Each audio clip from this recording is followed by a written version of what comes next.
monarch, as well as a pen to go with it, in honor of your 50 years in Spokane Central Lions Club. Thank you very much.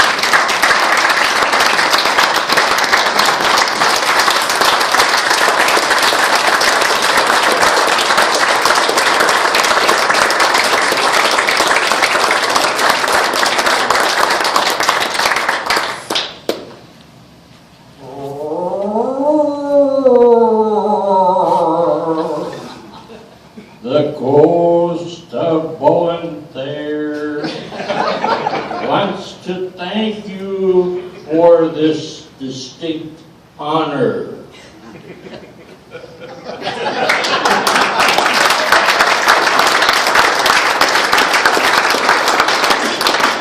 You know, I had two doctors, and one of them picked April as my exit.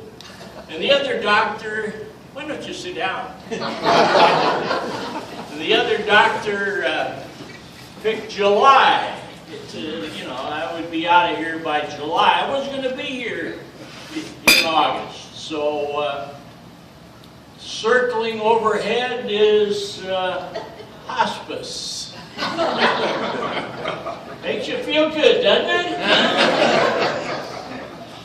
To all of you people that paid $16 for a meal today, I want to tell you that in 1932, the Davenport Hotel reduced the price of our Lions lunch from 65 cents to 50 cents.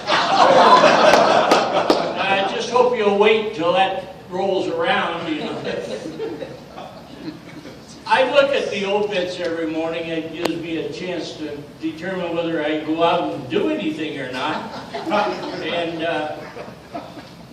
would you believe on the 31st of July and on the 1st of August, my predecessor as president of Spokane Central Lions was in that obit column.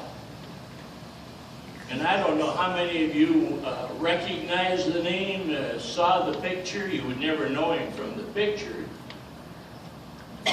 But Hal Houston was the guy that was pictured there.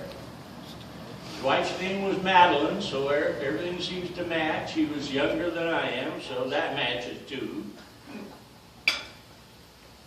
And Hal was the guy that had conversation with Lion Dr.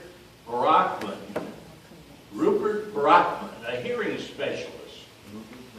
And they talked about the possibility of hearing testing for the preschoolers. Well, I followed Hal Houston in office. And I was the one that bought the tympanometer that started the preschool hearing testing that we continue to this day. That probably is not my greatest achievement. I guess I would take credit for that memorial, the fire memorial. Paul Briggs got the concrete aggregate. And I ordered the story that was put on the bronze plaque. And we had the fire chief, Bobby Williams. We had television that was present that day. And that plaque, which is just north of the railroad, at a time when the railroad ran on the surface, not up on the viaduct, but on the surface. And the fire started 3 lots to the east of that particular monument. That's as close as we could get to show the dedication. And it went from the railroad tracks to the river, and it went from Monroe to Division. The city was gone. So that is something that I hope we will be aware of, that you would go take a look at it, that you would read that, and from time to time see that it is still in good condition, in good shape. that is my legacy so far as I'm concerned. I would say that when you're looking at the history of Spokane Central, I would consider that I have just under half of my membership at a time when women were not permitted in the club. And boy, that was the greatest thing that ever happened to Lions, when they changed the regulations and permitted women to come in. But back before women were permitted in the club, Almond Groves, buddy of Dick Shanks, Almond Groves submitted a membership application for Judy Snodgrass. And Judy Snodgrass was a plumber.